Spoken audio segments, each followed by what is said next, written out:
তিনি বগুড়াবাসীকে শুভেচ্ছা জানিয়েছেন, কৃতজ্ঞতা জানিয়েছেন। 17 বছরের কষ্ট, সেই কষ্ট ফসল আজকে বিজয়।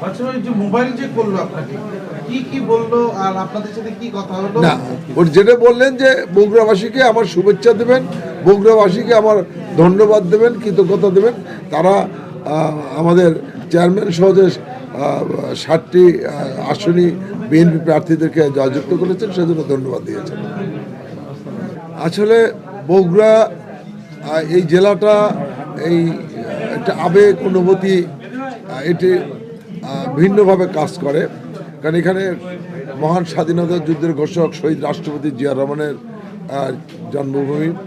এটি আমাদের বিএনপির চেয়ারম্যান জনাব তারেক রহমানের জন্মভূমি এবং এটি বাংলাদেশের সফল প্রধানমন্ত্রী মানে 3বারের প্রধানমন্ত্রী দেশনেত্রী বেগম খালেদা জিয়ার শ্বশুরবাড়ি এবং নির্বাচনী এলাকা।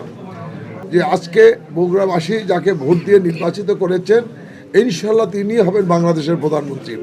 তো এটি বগুড়াবাসীর জন্য গৌরবের, অহংকারের, যে নামের জন্য দীর্ঘ 16 বছর বগুড়াবাসী সকল উন্নয়ন থেকে বঞ্চিত ছিল, সকল কর্মকাণ্ড থেকে বগুড়াবাসীকে বঞ্চিত রাখা হয়েছিল। আজকে সুযোগ এসছে সেটি যে আমাদের বিজয়টা ওই যে 16 বছরে আমাদের কষ্ট, 17 বছরের কষ্ট, সেই কষ্ট ফসল আজকে এই বিজয়।